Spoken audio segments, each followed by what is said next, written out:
예수님의 이름을 임마누엘이라고 하였습니다. 이름보다는 예수님께서 이 땅에 오신 의미에 대해서 설명한 그런 말씀이 아닐까 싶습니다. 말씀 23절, 보아라 동정녀가 잉태하여 아들을 낳을 것이니 그의 이름을 임마누엘이라 하리라. 마태복음에 있어서 가장 중요한 주제가 있다라고 하면 오늘 드린 말씀입니다. 임마누엘. 1장에서 마태는, 하나님의 사람 마태는 임마누엘에 대해서 설명을 하고 있어요. 그뿐만이 아니라 28장 20절 마지막 장에서도 맨 마지막으로 이렇게 결말을 짓고 있습니다. 내가 너에게 분반 모든 것을 가르쳐 지키게 하라. 볼지어다 내가 세상 끝날까지 너희와 함께 있으리라 하시리라. 임마누엘에 대해서 말씀하고 있는 것이죠. 너희와 항상 함께 있으리라. 바로 임마누엘입니다. 임마누엘로 시작하여서 임마누엘로 끝나는 말씀이 바로 오늘의 성경 말씀 마태복음입니다. 임마누엘은 하나님 편에서나 우리에게나 가장 중요한 성경의 핵심이죠. 또 우리에게 주신 최고의 격려이고 은혜라고 믿습니다. 22절, 이 모든 일이 일어난 것은 예수님의 탄생에 관한 모든 하나님의 계획과 섭리의 일들, 바로 쓰임받았던 사람들, 상황과 시간, 모든 과정과 결과가 바로 이 모든 일이 일어난 것, 바로 임마누엘 하기 위함이었다라고 말씀하고 있어요. 23절, 하신 말씀을 이루려는 것이었다 말씀하고 있습니다. 우리에게 이 임마누엘에 대해서 알려주고 약속하여 주신 것을 믿게 하기 위함이었습니다. 하나님이 우리에게 친히 약속하신 부분이에요. 너는 내 아들이고 너의 이름을 내 손바닥에 새겼느니라. 비록 너의 어미가 너를 잊었다 할지라도 나는 너를 결코 잊지 않을 것이다. 세상 끝날까지 내가 너희와 함께 할 것이다. 이 약속의 사건이 바로 성탄이고 임마누엘인 것이죠. 이사야 9장 7절, 만군의 주님의 열심이 이것을 반드시 이루실 것이다. 열심, 열정이라고 말씀하고 있습니다. 엔테오스라고 하는 말이에요.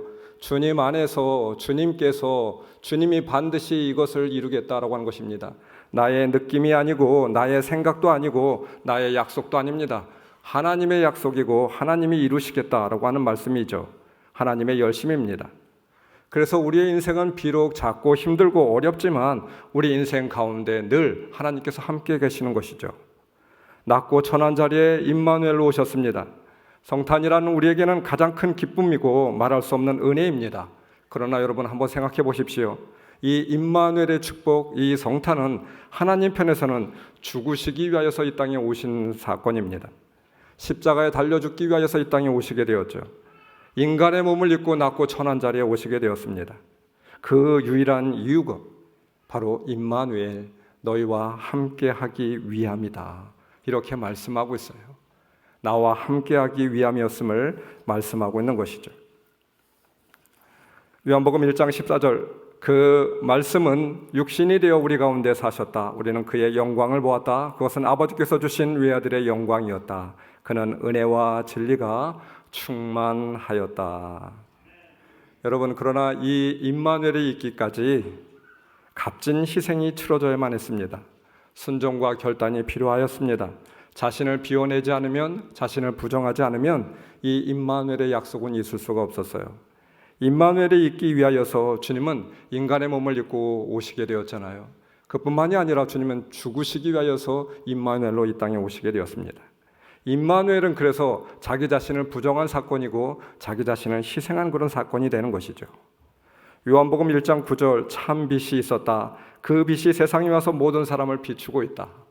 오늘 성가대의 찬양에 그 빛에 대해서 이야기하고 있었습니다. 요한복음 1장 4절, 그에게서 생명을 얻었으니 그 생명은 사람의 빛이었다.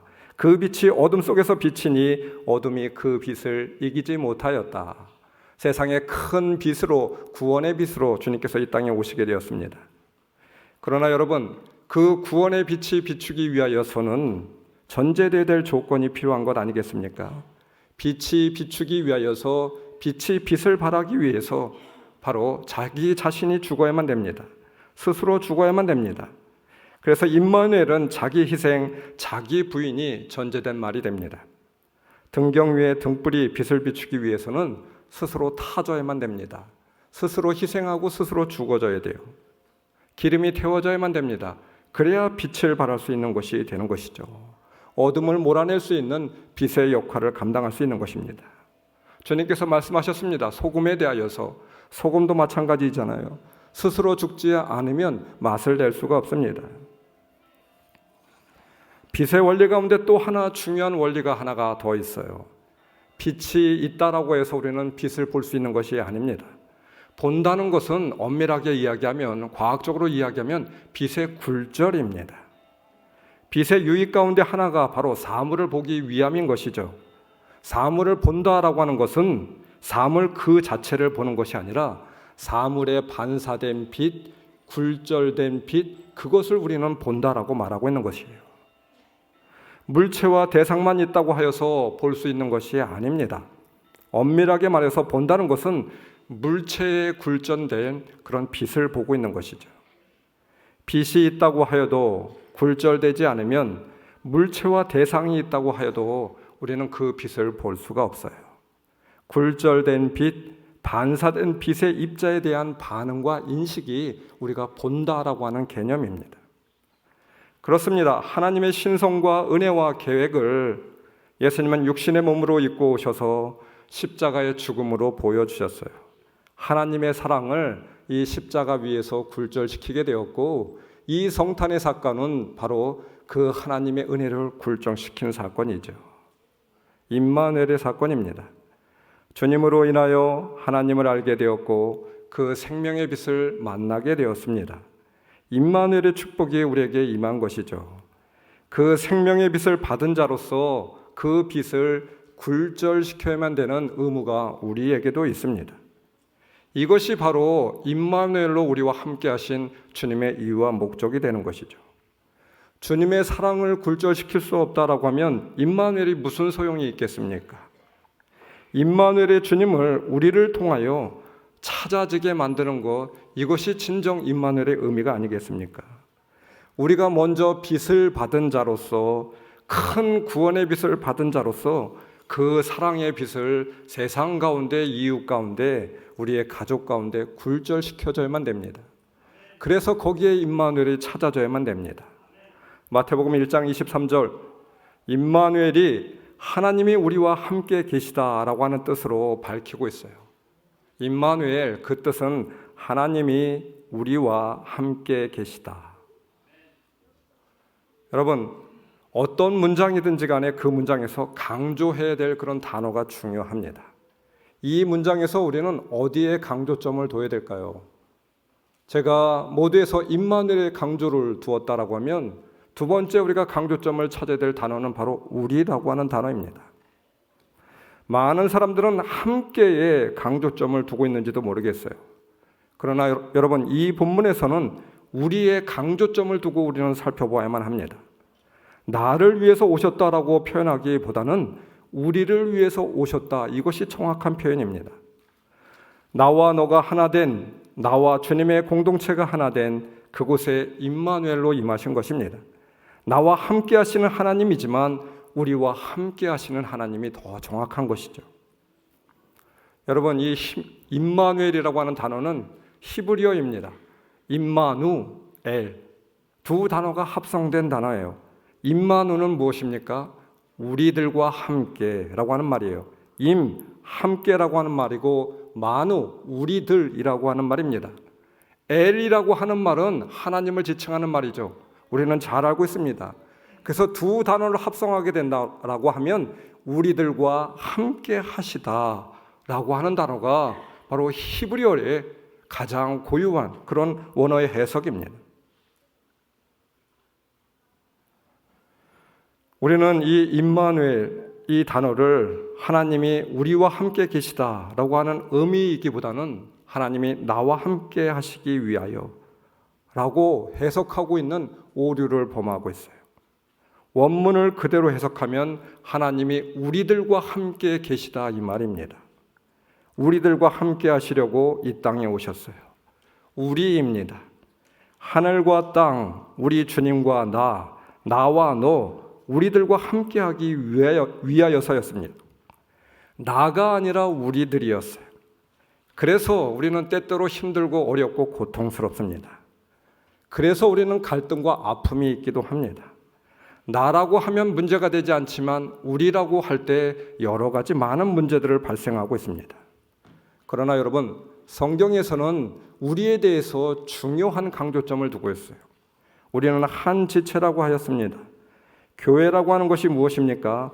주님 안에 있는 나와 너가 우리가 되어서 바로 하나가 되는 것, 우리가 나가 되는 것, 이것이 바로 교회인 것이잖아요. 우리가 기도할 때 우리에게 주님은 성령을 부으셨습니다. 우리가 기도할 때입니다. 혼자서도 예배할 수 있습니다. 그러나 여러분, 교회 공동체에 나오지 않고 집에서도 혼자 예배해도 그 예배는 예배가 됩니다. 그럼에도 교회에 모여서 함께 예배하는 이유가 있어요. 여럿이 모여서 예배하는 그곳에 주님이 함께 하시기 때문입니다. 마태복음 6장에서는 아주 중요한 기도를 우리 주님께서 우리에게 가르쳐 주었죠. 주기도문입니다. 주기도문을 여러분 잘 보세요. 우리가 의미 있게 이 주기도문을 한번 보신 적이 있습니까?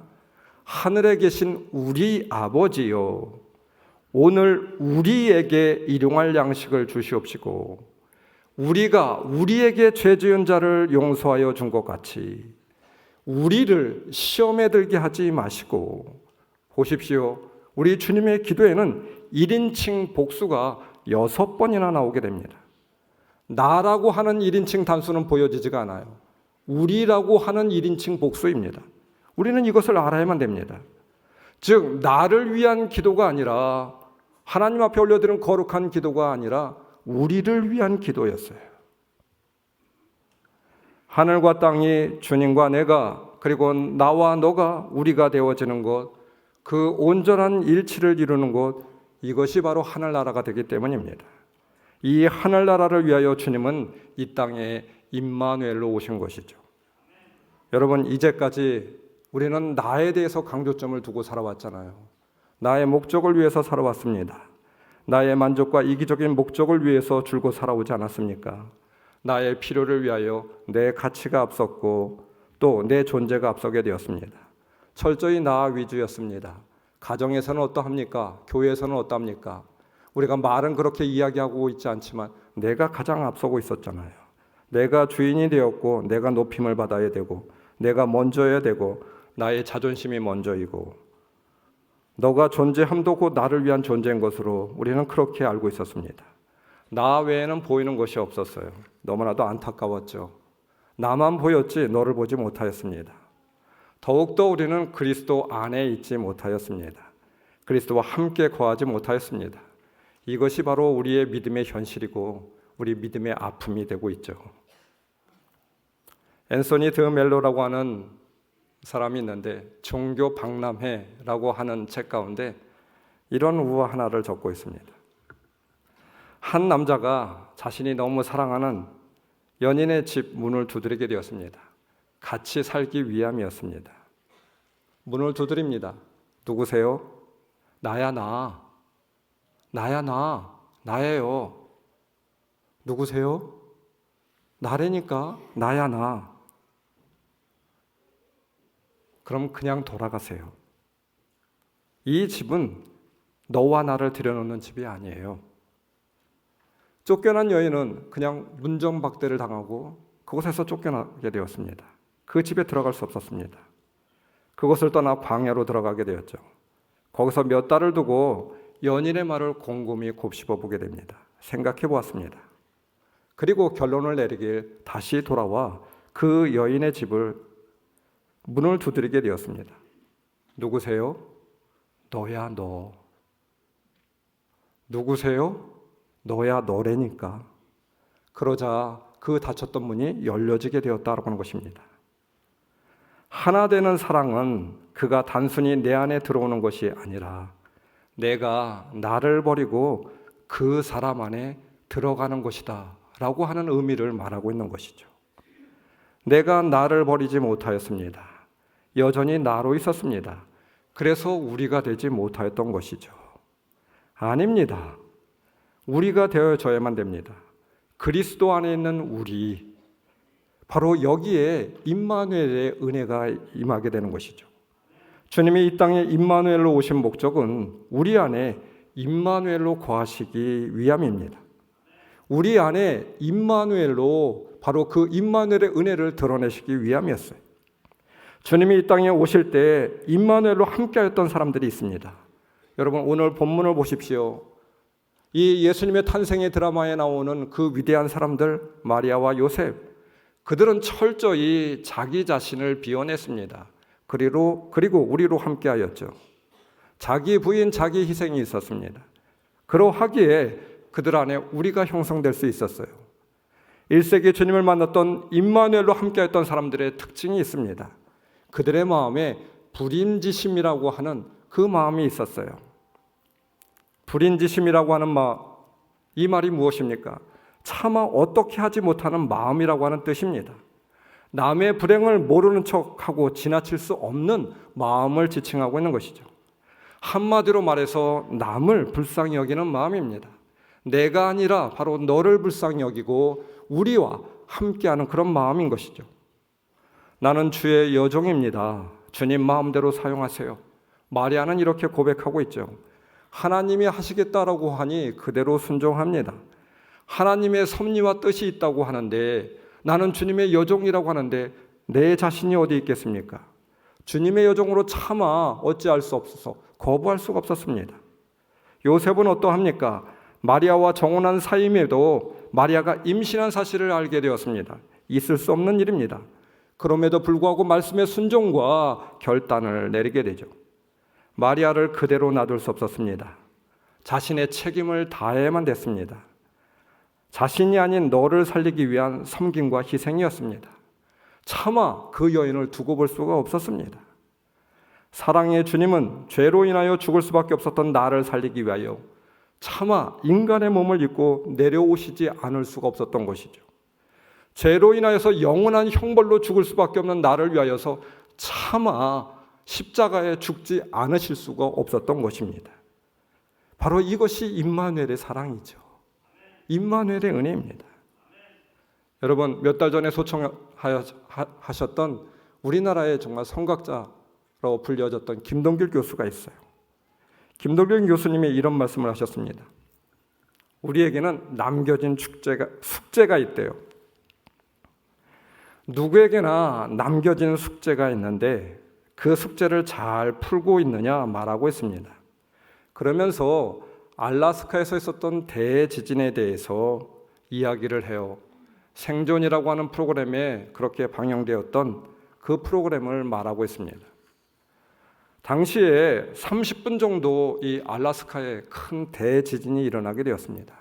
그래서 무려 4,000명에서 5,000명이나 넘는 그런 사람들이 부상자가 생기게 되었어요. 그리고 죽은 사람도 130명이 넘는 그런 사망자가 발생하게 되었습니다.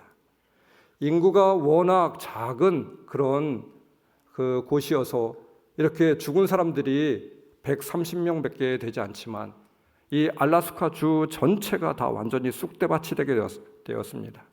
이 천재지변으로 인하여서 완전히 집들이 다 부서져 버리고 삶의 현장이 다 무너져 내려 버리게 되었습니다. 눈뜨고 볼 수 없을 그런 상황이 되어지게 되었어요. 한 가정도 쑥대밭이 되게 되었는데 그 무너진 집에서 아기가 침대 밑에서 엉금엉금 기어 나오는 장면이었습니다. 그리고 강아지도 흙먼지를 털고 비틀거리며 살아서 주인 품으로 그렇게 돌아오는 장면이 있죠. 그 이후에 한 사람을 인터뷰를 하게 되는데 그 인터뷰에서 천재지변을 당한 사람들에게 이제 어떻게 살아갈 것입니까? 라고 그 프로그램은 질문하고 있습니다. 어떤 사람은 이렇게 이야기해요. 여기서 더 이상 살 수 없다고. 어떻게 이와 같은 지진을 만나면서 내가 여기서 살 수 있겠느냐고. 다른 곳으로 이사가서 살 거예요. 어떤 사람은 이 땅에서 도저히 못 살겠으니까 이제 본토로 돌아가겠습니다. 더 이상 살고 싶지 않아요. 이곳에 정이 다 떨어졌습니다. 그런데 어떤 사람은 이런 말을 합니다. 나는 여기서 살 거예요. 다 여기를 떠난다 할지라도 나는 다시 여기에 내 집을 짓고 다시 살아볼 거예요. 이 여자분은 놀랍게도 웃음을 지으며 이런 말을 하게 되었습니다. 사랑하는 이들이 더러 죽고 갖고 있는 것들이 다 사라져 버렸는데도 그분은 미소를 지어 보이면서 끝까지 여기서 살 거라고 이렇게 고백하고 있습니다. 성경에서 먼저 나에 대하여 사랑받는 존재 그 자체라고 말씀하고 있습니다. 예수님의 십자가에 달려 죽으신 것이 빌라도에 의하여 죽여진 것이 아니고 바리새인들에 의하여서 죽은 것도 아니고 바로 나를 위하여 나 자신을 위하여 죽으신 것이라고 분명히 말씀하고 있습니다. 이는 너희를 위하여 흘리신 나의 피다. 이는 너희를 위하여 찢기신 나의 살이라고 분명히 말씀하였습니다. 너희가 죽인 예수가 말씀하고 있지만 바로 너희라고 하는 것은 누구입니까? 제자들을 말하고 있는 것이고 바리새인과 율법학자 대제사장을 말하고 있는 것이 아니에요. 바로 제자들 나 자신을 말하고 있는 것이죠. 무능하고 부족하기만 한 나를 나의 어머니가 생명을 걸고 사랑하셨던 것처럼 나라고 하는 존재는 그렇게 하나님으로부터 사랑받는 사람이라고 성경은 늘 강조를 하고 있습니다. 그러면서 내가 그러한 사람인 것처럼 그처럼 사랑받는 존재이기에 이제 다른 이들도 나가 아닌 너에 대하여서 우리에 대하여서도 사랑의 차원으로 대하여야 한다고 숙제를 남겨주고 있는 것이죠. 그것을 깨달은 스데반은 어떠하였습니까? 돌에 맞아 핍박을 당하고 죽으면서도 저들을 용서하여 주시옵소서, 사랑하게 하여 주시옵소서 라고 말하며 죽게 되었습니다. 주님이 자신을 위하여 죽으신 것을 알았기에 자신에게 맡겨진 숙제가 무엇인지 알았습니다. 지진을 당한 여인이 다시 시작하는 것이 절망의 자리에서, 다 무너진 자리에서, 슬픔의 자리에서 다시 시작하겠다라고 하는 것은 숙제를 푸는 것과 같아요. 웃어야 합니다. 건물이 무너졌어도, 나이 들고 병들어 쇠약했어도 우리는 살아야만 됩니다. 살아서 무너진 집을 조금이라도 다시 세워보고 새로 태어난 강아지를 보듬는 일을 쉬지 않아야만 됩니다. 우리가 살아있다면 우리에게 살아서 그렇게 사랑할 숙제가 남아있다라고 하는 뜻이기 때문인 것입니다. 이것이 바로 임마누엘이죠. 주님이 우리에게 보여주시고 가르쳐주신 임마누엘의 신앙이 아니겠습니까? 주님은 지금도 우리와 임마누엘로 우리와 함께 하시고 있어요. 그래서 우리는 우리의 숙제를 잘 풀어갈 수 있는 것입니다. 불인지심, 남의 불행을 모르는 척하고 지나칠 수 없는 마음을 말합니다. 한마디로 말해서 남을 불쌍히 여기는 마음입니다. 그 마음으로 정치를 하게 될 때 바른 정치를 할 수 있고, 그 마음으로 사업을 경영하게 될 때 그 사업은 바른 사업이 될 수 있고, 그러한 마음으로 삶을 살아가게 될 때 그 삶이 바른 삶이 되어질 수 있는 것입니다. 이름만 되면 알만한 한 기업가에게 당신에게 있어서 가장 중요했던 일, 혹은 당신이 이제까지 살아오면서 가장 행복한 일은 무엇입니까? 어떤 사람이 이렇게 질문하게 되었습니다. 이 대단한 기업가는 이런 대답을 해요. 웅장한 사업 비전에 대하여서, 경영 철학에 대해서 이런 말을 할 법도 한데 너무 유명한 사람이기 때문에 의외로 그는 내 일생 가운데 가장 행복한 때는 중학교 때였습니다. 이렇게 고백합니다. 그 중학교 때는 바로 피난 시절에 아련한 아픔을 간직하고 있었던 그때라고 말하고 있죠. 중학생 시절 6.25 전쟁이 터지면서 그의 가족들은 대구로 피난을 가게 되었습니다. 먹을 것이 없었던 그런 시절이었습니다. 그리고 마땅히 일할 곳도 없었어요. 가족 모두가 일자리를 찾아 나섰지만 피난민들이 모여 사는 곳에서 일자리를 제대로 찾을 수가 없었습니다. 간신히 중학생이었던 이 아들이 일자리를 찾게 되었는데 그 일은 새벽부터 나서서 온종일 신문 파는 일을 했고, 그렇게 해서 번 몇 푼의 돈으로 온 가족이 생계를 꾸려갈 수 있었습니다. 매일매일 먹을 수 있는 양식이 있는 것도 아니었습니다. 겨우 굶주림을 면할 수 있는 그런 정도였죠. 하루 종일 신문을 팔다가 집에 돌아가면 밥상 위에 밥 한 그릇이 덜렁 놓여져 있어요. 그런 날이 참 많았다고 합니다. 그런 날이면 가족들 모두 자기 자신을 보며 우리는 밥을 먹었으니까 네 밥이다, 네가 먹어, 이구동성으로 이런 말을 했다라고 했죠. 하지만 그렇게 말을 할 때 그들의 마음을 다 알고 있었습니다. 그래도 밥벌이하는 유일한 사람이라고 자신부터 나부터 챙겨 먹이려고 하는 그런 거였습니다. 아무도 밥 먹은 사람이 없다는 걸 나 자신도 잘 알고 있었다라고 하는 것이죠. 배고픔을 애써 참으며 나도 밥 먹었으니까 안 먹겠다라고 이 아들은 그렇게 대응했대요. 하지만 어머니 식구들 모두가 다 먹었다라고 이야기하면서 일을 하는 너가 먹어야 된다라고 하니까 억지로 먹는 날이 여러 날 있었습니다. 그렇게 몇 번의 실랑이를 하다가 결국은 내가 그 꿀맛 같은 밥 한 그릇을 먹고 잠자리에 드는 날이 참 많았습니다. 그런데 참 이상해요. 돌아보면 그때가 자기 인생 가운데 가장 행복한 순간으로, 가장 중요한 일로, 이제까지 어떤 일보다 중요한 일로 남아 있었다라고 그는 촉촉한 눈으로 그렇게 고백을 하고 있습니다.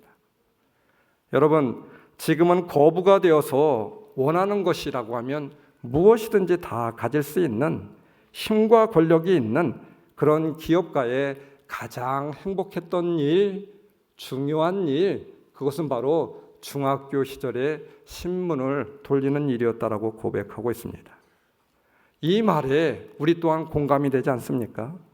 많은 소유가 사람을 행복하게 하는 것이 아니라 많은 사랑이 사람을 행복하게 한다라고 하는 것을 공감하고 있기 때문이 아니겠습니까? 배고픔의 고통 속에서도 서로를 위하는 사랑이 있었기에 한 그릇에 밥을 놓고 옥신각신하였지만 그때의 가난한 시간들이 그에게 행복한 가장 소중한 기억으로 남아있는 것이죠. 예수님은 이 사랑으로 임마누엘로 우리에게 찾아오시게 되었습니다. 그리고 이 임마누엘의 사랑으로 살아가라고 우리에게 당부하고 있는 것이 바로 이 성탄이 아니겠습니까? 임마누엘은 우리일 때 우리 안에서 찾아지는 기쁨이고 은혜인 것이죠. 나 혼자 누리는 은혜가 아닙니다. 나로 인하여서 너에게 주님의 사랑이 굴절되어질 때 만나지는 은혜이고 찾아지는 은혜라고 믿습니다. 여러분, 이 성탄의 절기에 여러분으로 인하여 임마누엘의 은혜를 굴절시키십시오. 은혜를 알려주십시오. 우리 가운데 생명의 빛으로 삶으로 전하는 그런 사람들이 되시기를 주님의 이름으로 축원합니다. 바로 여기에 2000년 전의 성탄은 오늘의 나에게서, 우리 안에서 다시 찾아질 줄 믿습니다. 그 성탄이 바로 우리 안에 태어나게 되는 것이죠. 말씀 23절, 보아라 동정녀가 잉태하여 아들을 낳을 것이니 그의 이름을 임마누엘이라고 할 것이다 하신 말씀을 이루려고 하신 것이다. 아멘. 말씀을 기억하시면서 우리 통성으로 기도합시다.